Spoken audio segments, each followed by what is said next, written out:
Si hay alguien en la Biblia que encarna esto que acabamos de ver, de leer, de escuchar, es una persona, después de Jesús, el apóstol Pablo. Si hay alguien que encarna esta frase que acabamos de mencionar, es el apóstol Pablo. En mi sermón del día de hoy vamos a tener dos partes. La primera parte, evidentemente, es la predicación de la palabra, y la segunda parte les voy a hacer la presentación de lo que son los planes de este año. Y el título de mi sermón el día de hoy se llama Todo por causa del Evangelio. Y vamos a ir a 1 Corintios 9, 19.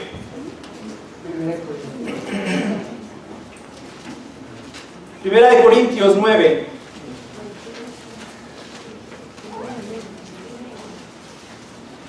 Versículo 19.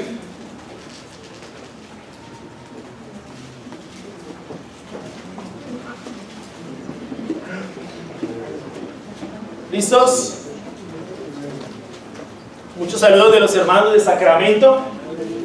Fue muy especial ese tiempo allá, en reunión familiar lo compartí.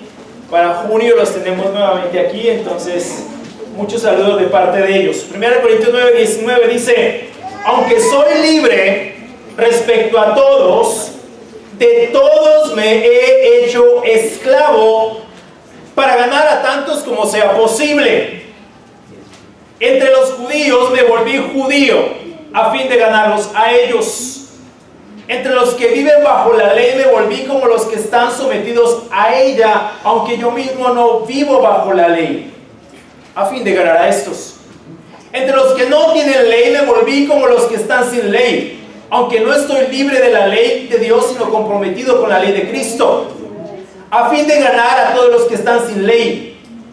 Entre los débiles me hice débil, a fin de ganar a los débiles. Me hice todo para todos, a fin de salvar a algunos por todos los medios posibles. Versículo 23. Todo esto lo hago por causa del Evangelio, para participar de sus frutos. La versión Biblia de las Américas lo presenta como: todo esto lo hago por amor al Evangelio. Versículo 24. ¿No saben que en una carrera todos los corredores compiten, pero solo uno obtiene el premio? Corran pues de tal modo que lo obtengan. Todos los deportistas se entrenan con mucha disciplina. Ellos lo hacen para obtener un premio que se echa a perder. Nosotros, en cambio, por uno que dura para siempre.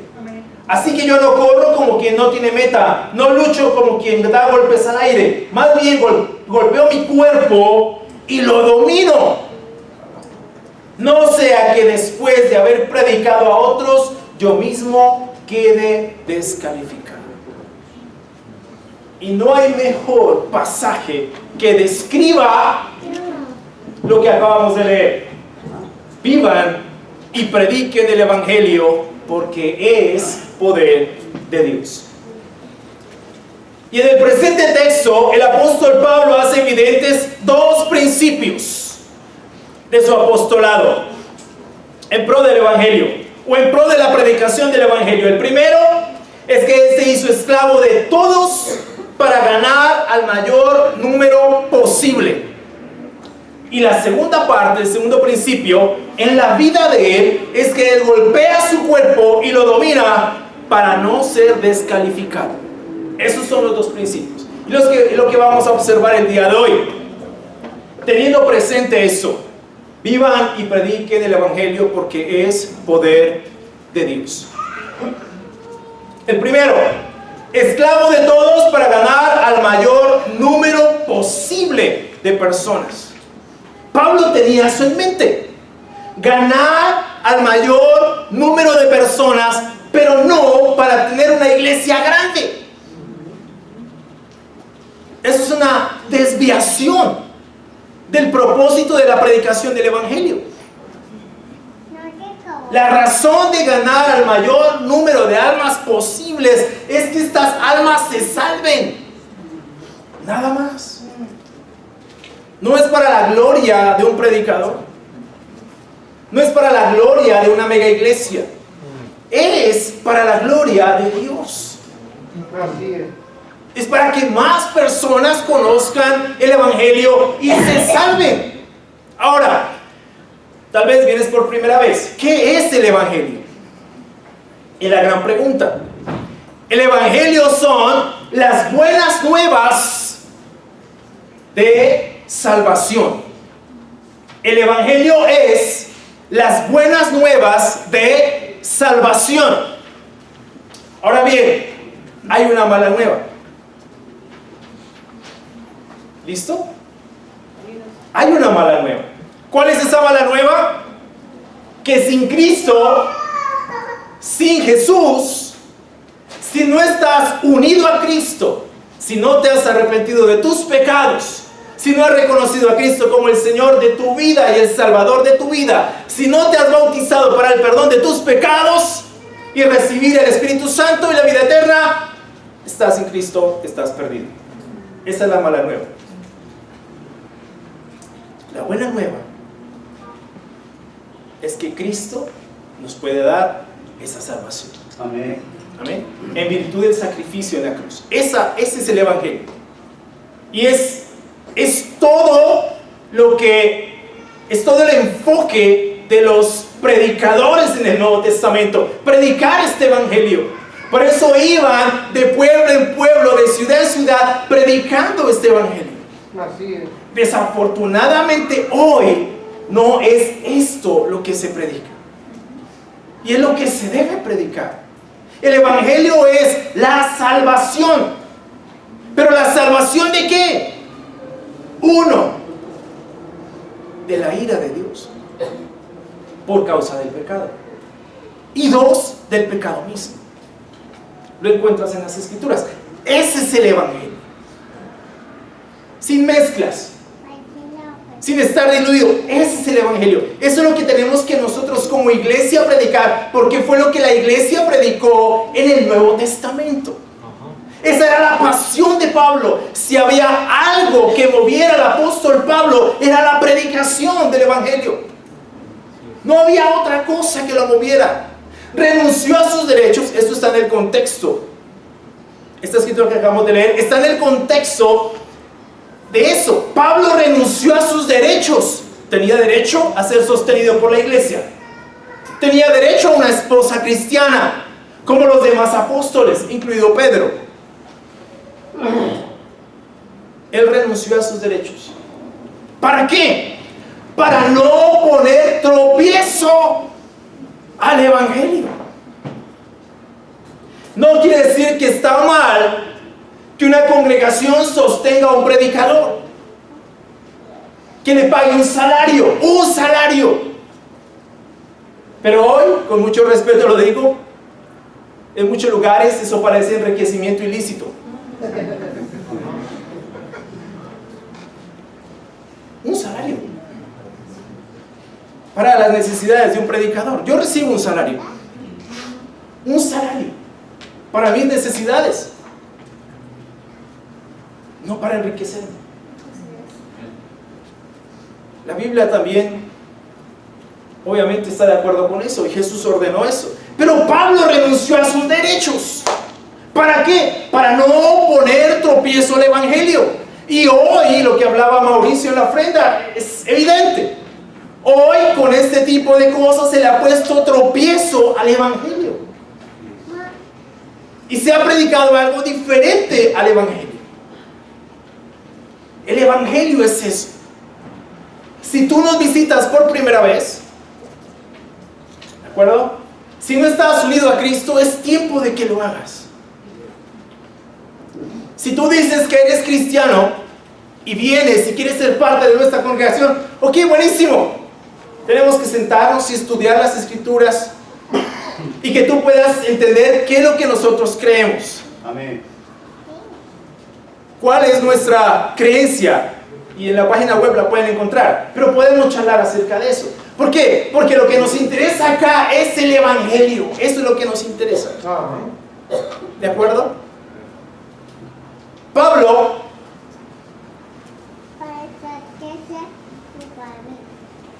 no renunció solamente a sus derechos. sino también renunció a su libertad, como él mismo la aclara, porque aun cuando es libre y no depende de nadie, se ha hecho esclavo de todos para ganar al mayor número posible de personas. Es obvio que su interés por la predicación y el anuncio del evangelio es mayor que cualquier otro interés particular.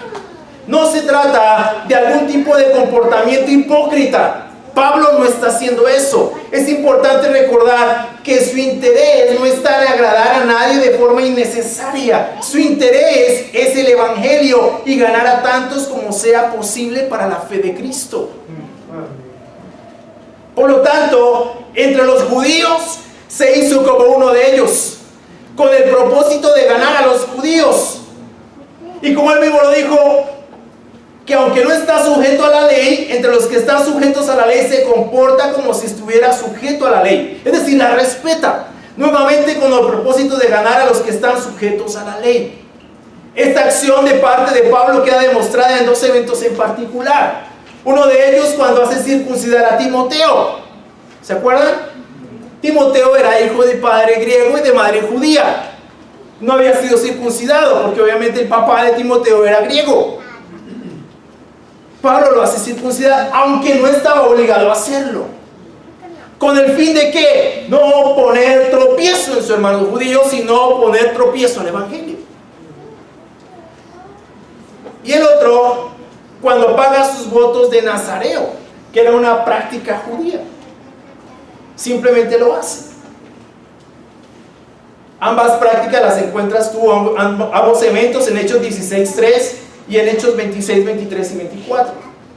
Aunque Pablo no sentía ninguna obligación religiosa judía en el cumplimiento de ciertos ritos, no quería tampoco que nada destruyera su influencia entre los judíos a quienes quería ganar. No era que despreciara la ley de Moisés, más bien su actitud hacia ella implicaba una convicción plena de que Cristo era su cumplimiento cabal, y así lo dijo. Cristo es el cumplimiento de la ley. Ahora bien, de ninguna forma Pablo estaría haciendo varias concesiones o violando su conciencia. El enfoque principal de su conducta estaba orientado a ganar a los judíos para el evangelio. De igual forma, entre los que no tienen ley, dice Pablo, me comporto como si no tuviera ley para ganar a los que no tienen ley. Ahora sí puede ser malentendido. Esto claramente se refiere a los gentiles que no están sujetos a la ley de Moisés. No está hablando de personas que no están sujetas a ningún tipo de ley. Claramente, por el contexto, se refiere a personas que no están sujetas a la ley de Moisés. Es lógico que el interés de Pablo no es poner cargas innecesarias a los gentiles, sino ganarlos para el evangelio en su propio contexto sociocultural y religioso, distinto a la práctica judaizante de aquella época que él mismo critica y a la que se opone porque claramente estorba sustancialmente la predicación del evangelio de Cristo. Ahora bien, es menester recordar que por una conducta fuera de todo orden con relación a la integridad del evangelio, Pablo reprendió al apóstol Pedro. ¿Se acuerdan en Gálatas 2, 11, 15? Que Pedro, bueno, leámoslo. Gálatas 2, 11.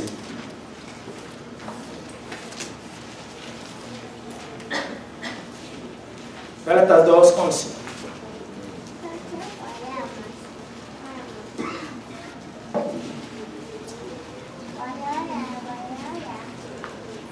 Mira cómo habla Pablo, mira la convicción de ese hombre. Pues bien, cuando Pedro fue a Antioquía, le eché en cara su comportamiento condenable. Un apóstol. Antes que llegaran algunos de parte de Jacobo, Pedro solía comer con los gentiles. Pero cuando aquellos llegaron, comenzó a retraerse y a separarse de los gentiles por temor a los partidarios de la circuncisión. Entonces los demás judíos se unieron a Pedro en su hipocresía. Y hasta el mismo Bernabé se dejó arrastrar por esa conducta hipócrita.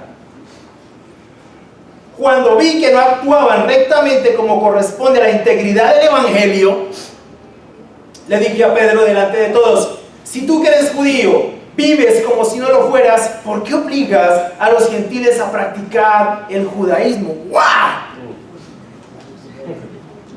De apóstol a apóstol.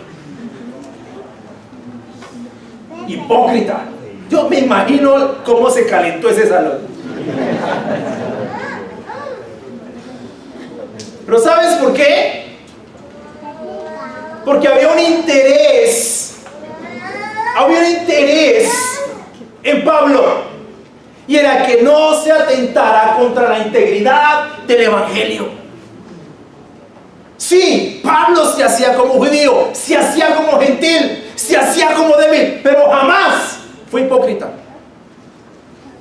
Porque su interés no era agradar a nadie para su propio beneficio. Su interés era ganar a tantos como fuera posible para el Evangelio. Y eso requiere integridad. Integridad. El Evangelio no se puede diluir, no se puede mezclar. El Evangelio es uno solo.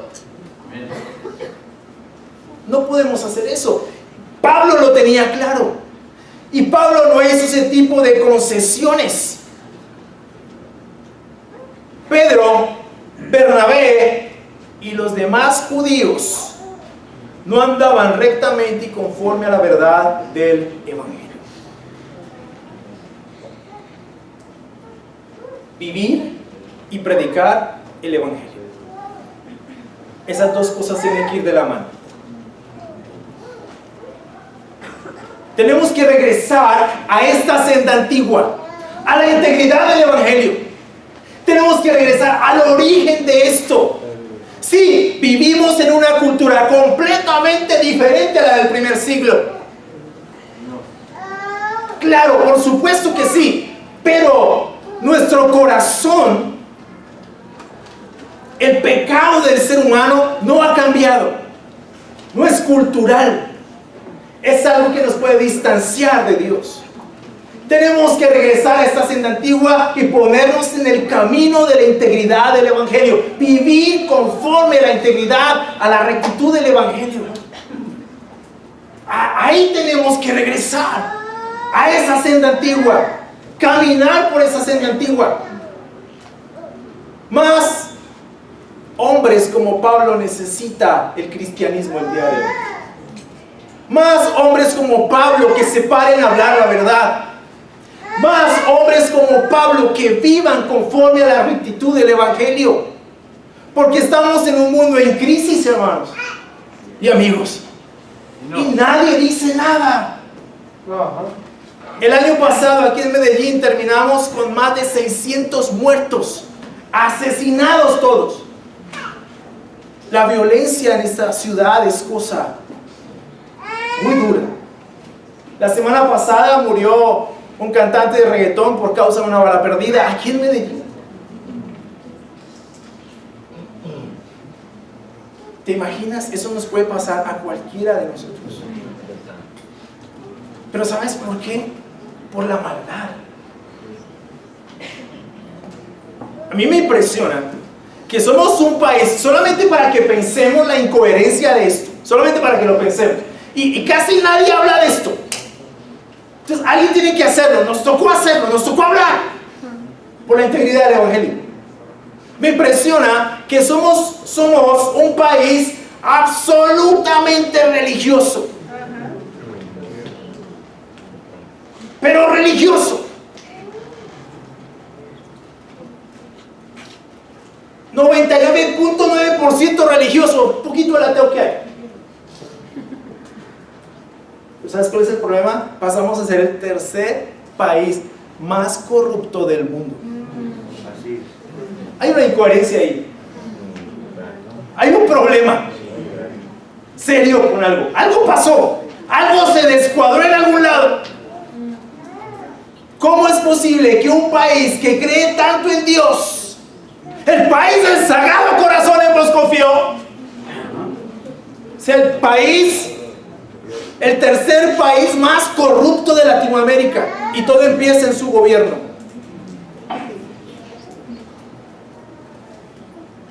Y en sus líderes espirituales.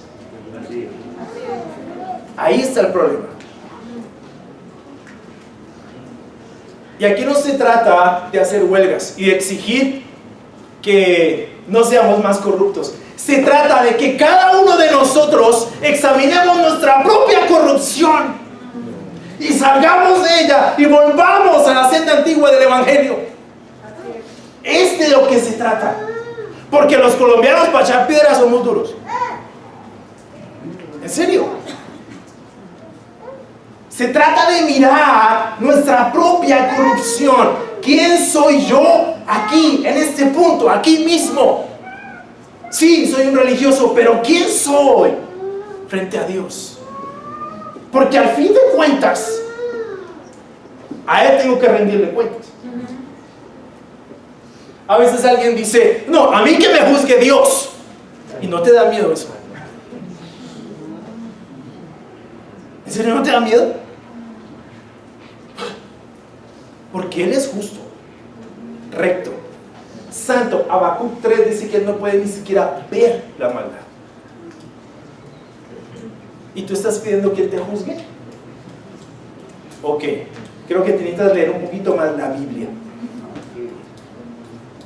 Porque si no te has vuelto a Cristo, lo único que nos puede salvar es la sangre de Él, en nosotros. Y si Él no ve esa sangre en nosotros, no va a pasar de largo. ¿Se acuerdan la salida del pueblo de Israel de Egipto? La sangre en el dintel de las puertas es una tipología de nuestro éxodo del pecado hacia la luz de Cristo. Si eso no está en nosotros, es un problema. Hay un problema en esto. Tenemos que regresar a la integridad del Evangelio. Tenemos que regresar allí. Como iglesia, como individuos, como cristianos, tenemos que pensar de esa manera. Pablo reprendió duramente a Pedro. ¿Y quién era Pedro? Un apóstol. Ahora, si un apóstol comete un pecado de esa magnitud, o sea, que caminó con Jesús 3 años, ahora él fue el que lo negó 3 veces, ¿no? Ok, ¿en qué posición quedamos nosotros? Él conoció a nuestro Señor, lo tocó, lo abrazó. ¿Sí me explicó? ¿En qué posición quedamos nosotros? Tenemos que dejar a un lado ya esta jerga religiosa. Tenemos que dejarla a un lado y comenzar a ser discípulos de verdad. Si tú quieres ser un discípulo, vamos a ser un discípulo. Vamos a ser discípulos. Esta ciudad no necesita religiosos. Mira la religión como tiene esto. Nadie dice nada. Todos pasamos de largo. Necesita discípulos. Necesita hombres y mujeres íntegros que amen la verdad, cueste lo que cueste. En sus trabajos, en su casa, en la universidad. Miren, al cristianismo lo tienen arrinconado. ¿En serio? Nos tienen arrinconados, no podemos decir nada porque todo es homofobia. No podemos decir nada porque es que no, es que usted nos está criticando, nos está juzgando, los religiosos son fanáticos, están mal. No podemos decir nada. Ahora, también es cierto que hay gente que dice las cosas de una manera que obviamente no es. Pero tenemos que regresar a esa senda antigua. Tenemos que regresar a la actitud del Evangelio y hablar la verdad. Tenemos que regresar a ello. El enfoque nuestro como iglesia tiene que ser ese. Y tenemos que reforzarlo, tenemos que ajustarlo. ¿Saben por qué? Porque estamos creciendo. Y eso tiende a perderse.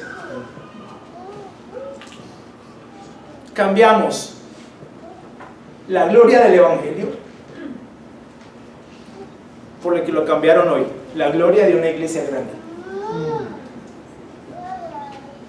Yo no quiero eso, ni Dios tampoco. Vamos a enfocarnos en vivir y predicar el Evangelio porque es poder de Dios. Amén. Es por eso, no por otra razón. Pablo hizo eso. El segundo principio es mucho más radical. Golpeo mi cuerpo y lo domino para no ser descalificado. Pablo ahora prosigue con una imagen bien conocida por los discípulos en Corinto para reforzar el llamado a perseverar en la fe del Evangelio. Los corintios conocían bien las carreras por sus propios juegos ídmicos, que se celebraban cada 2 años y eran casi tan importantes como los Juegos Olímpicos. Pareciera más bien que Pablo indica que al comenzar una carrera no garantiza la victoria. Ellos habían comenzado la carrera cristiana en su profesión, pero hacía falta que se esforzaran y corrieran con toda su energía para lograr el premio. En los tiempos antiguos, el premio era una guirnalda hecha con ramas de olivo, algo perecedero. El premio para nosotros es la vida eterna. Es lo que perseguimos nosotros como cristianos, y por eso queremos que más personas conozcan el Evangelio, porque esa es la motivación de Pablo. Eso fue lo que hizo que Pablo llegara al mundo conocido en su época. Pablo fue el misionero por excelencia del cristianismo. No hubo un misionero como él que llevara el Evangelio hasta donde lo llevó, pero lo que lo llevó fue su pasión por vivirlo y por predicarlo. Eso fue lo que lo llevó a predicar el Evangelio a lugares donde jamás siquiera se había pensado en llevarlo.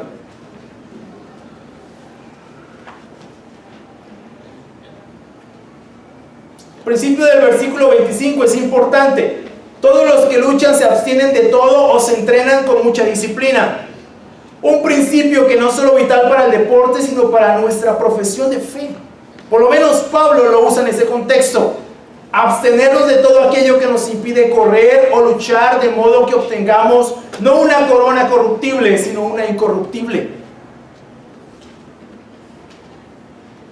Enseguida Pablo presenta una imagen muy personal de cómo es su propio comportamiento y conducta con relación a su vida cristiana.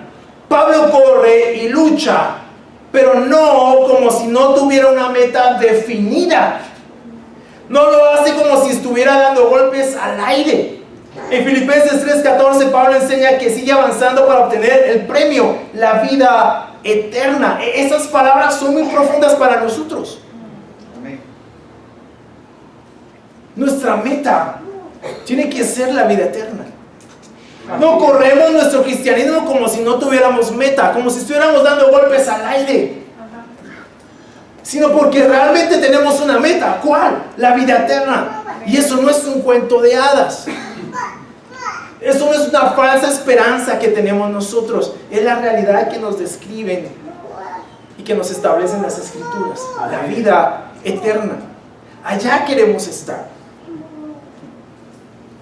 La expresión, o en el versículo 27 enseña que la forma en que la lucha, o que sigue su lucha, es golpeando su cuerpo y sometiéndolo a servidumbre. ¿A la servidumbre de quién? De Cristo. Aquí usa el boxeo como metáfora para representar la vida cristiana. Él no golpea al aire sin más, sino que disciplina su cuerpo sirviendo a Cristo. La expresión pongo mi cuerpo bajo disciplina es traducción de un verbo que literalmente quiere decir me pongo un ojo morado. Así dice. La segunda parte de la frase lo hago obedecer. Literalmente significa lo conduzco a la esclavitud. ¿De quién? De Cristo. Lo someto a la servidumbre. ¿De quién? De Cristo. ¿Por qué? Porque es una realidad. Somos seres humanos. Tenemos una naturaleza. Y es una naturaleza que generalmente nos quiere llevar a estar en contra de Jesús, en contra de Dios. Y mucho más en la cultura en la que nos encontramos, que es una cultura tan dominante, tan demandante, tan posesiva, que nos quiere someter.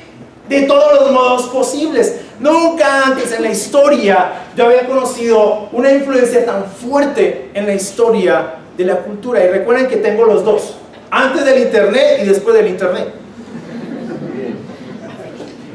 Yo sí puedo decir eso. Antes del internet y después del internet. Vea, cuando uno iba tarde a una cita, ¿a dónde llamaba? Si a veces ni siquiera los teléfonos públicos servían. Uno iba al teléfono público y estaba sin bocina, y uno, pero... y encuentra otro. Pero no había forma, o te levantas temprano y llegas temprano a la cita, o...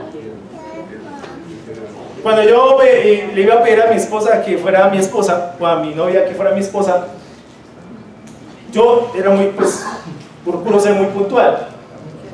Y ese día, pues, cogí taxi para llegar a la cita. Iba temprano, pero cogí taxi, no quiero que se me haga tarde. Me iba a comprometer. Y llegué 1 hora tarde. ¡1 hora! No se puede. Yo dije, ahora sí no me casé. Y mi esposa me dice, mira, después me dijo, yo te esperé porque yo sabía que me ibas a pedir que fuera tu esposa, si no me había ido.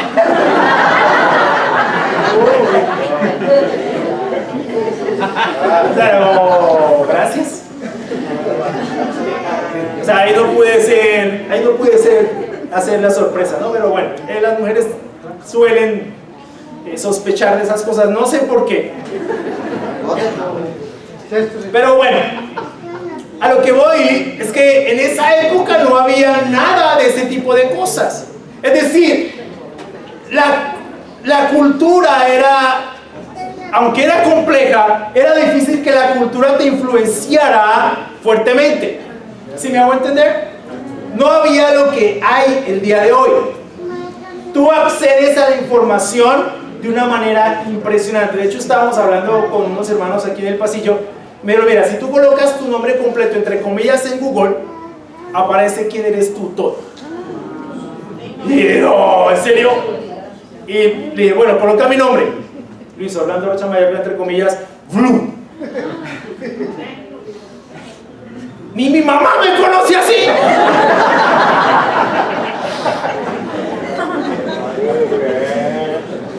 ¿Yo? ¿Te imaginas? O sea, ya no estás oculto para la cultura. Antes podías esconderte de alguna manera, ya no. ¿Eso qué significa? Que tú estás en el ojo de ese huracán. Que puedes ser influenciado de la manera más profunda que tú ni te imaginas. Nunca antes en la historia ha sido tan necesario que nosotros como cristianos entendamos que tenemos que someter nuestro cuerpo a la servidumbre de Cristo. Nunca antes. Que más que nunca antes en esta vida tenemos que devorar nuestras Biblias cada mañana. Que tenemos que ser hombres y mujeres que no ponemos excusas como seguidores de Jesús, que vivimos el cristianismo como debemos vivirlo, con la integridad del Evangelio. Es la única forma que esta cultura no nos va a arrinconar. Orar y leer nuestras Biblias, algo tan básico, nunca había sido más necesario que ahora. No dejes de leer tu Biblia. No dejes de orar. No cierres tu corazón a las Escrituras. No apartes tu corazón de Dios. No llegues tarde a esa cita. Es la cita más importante. Nunca antes en la historia había pensado yo que fuera tan necesario como hoy en día. Cuiden a sus hijos de la tecnología. Cuídenlos. Ustedes no saben, o tal vez lo saben, pero tal vez como papás no hemos dimensionado todo lo que la tecnología puede hacer en nuestros hijos. El colegio no lo va a hacer, Los abuelos no lo van a hacer porque ellos no saben manejar celulares. Algunos, ¿no? Mi mamá sí.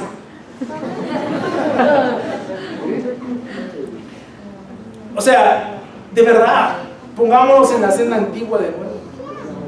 Como iglesia, ese es nuestro enfoque este año. Como ha sido el enfoque de siempre. Mantenernos en el Evangelio.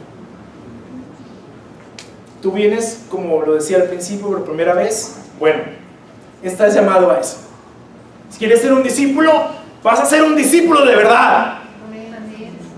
Estás siendo un discípulo, eres un discípulo, entonces mantente en la senda antigua y sé un discípulo de verdad. ¿Quieres pertenecer a esta congregación? Amén, qué alegría. Mira, somos discípulos, no somos perfectos, ojo, porque hay esa mentalidad, ¿no? No somos perfectos, somos discípulos. Somos cristianos que estamos buscando vivir de la mejor forma posible el Evangelio. Que estamos buscando caminar por esta senda antigua. Y para eso tenemos que obligar a nuestro cuerpo a obedecer el Evangelio. A someterse a la servidumbre del Señor. Esa es una convicción. La última frase de este párrafo tiene que ver evidentemente con su frase en el versículo 23.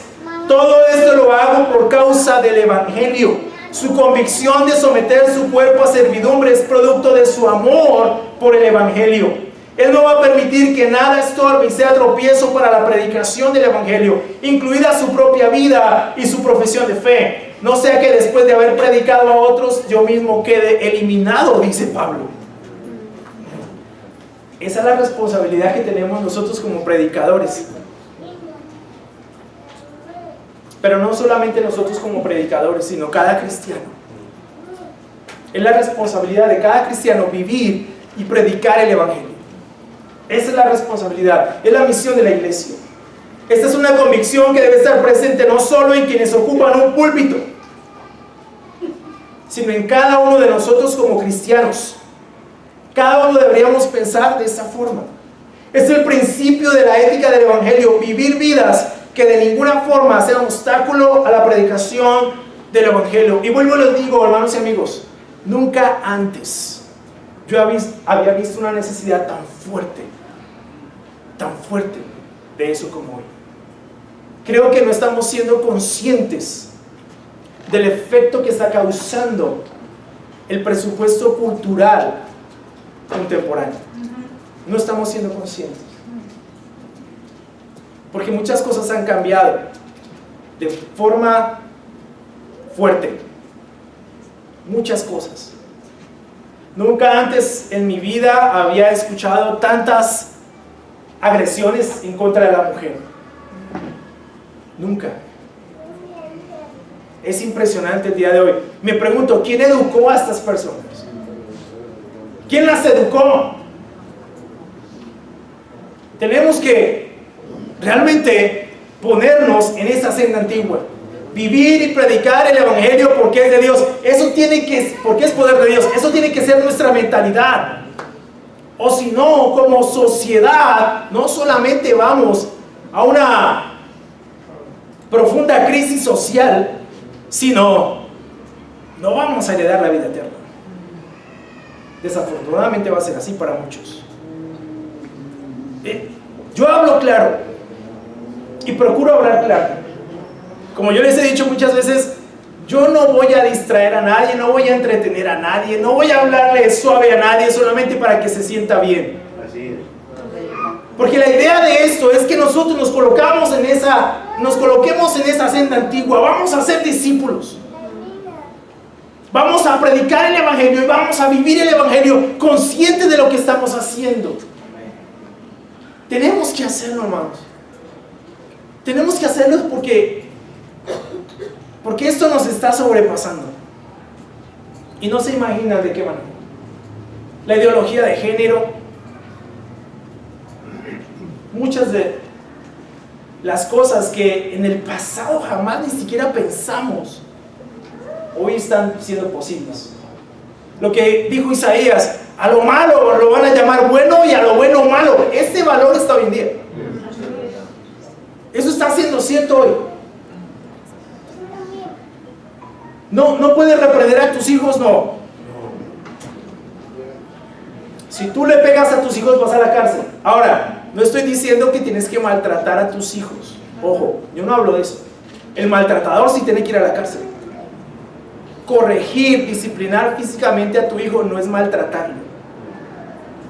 Si tú estás pensando que coger a tu hijo y darle con el cable de la plancha o con la plancha es corregir a tu hijo, eso es maltrato. Eso es violencia intrafamiliar. Eso no es corrección ni disciplina como enseña la Biblia. La Biblia enseña que la vara de la disciplina imparte sabiduría. Ok, no traumas. La vara de la disciplina no imparte traumas, imparte sabiduría. Si tú estás pensando que disciplinar físicamente a tu hijo es maltratarlo, darle contra las paredes, eso no es disciplina física. Eso es violencia intrafamiliar. Y tú tienes que ir a la cárcel por eso. Yo hablo de algo completamente distinto. Distinto. Pero hoy también nos han quitado eso. La posibilidad de disciplinar físicamente a nuestros hijos. Y mira cómo está la sociedad. Ni siquiera de decirles algo. ¿Ustedes creen que esta sociedad llegó así porque sí? Tenemos que volver atrás. ¿Qué pasó? ¿Dónde estuvo el problema? El problema fue que abandonamos a Dios. Perdimos el temor a Dios. Dejamos de ver su palabra. Y estamos sufriendo las consecuencias de eso. Tenemos que volver allá, a esa senda antigua. Yo voy a luchar con todas las fuerzas de mi corazón para que volvamos allá. Pero es responsabilidad tuya como cristiano caminar por esa senda antigua, la integridad del Evangelio, ser cristianos como nos enseña la Escritura, ser cristianos conforme a la Biblia, todo por causa del amor al Evangelio. Muchas gracias. Vamos a ver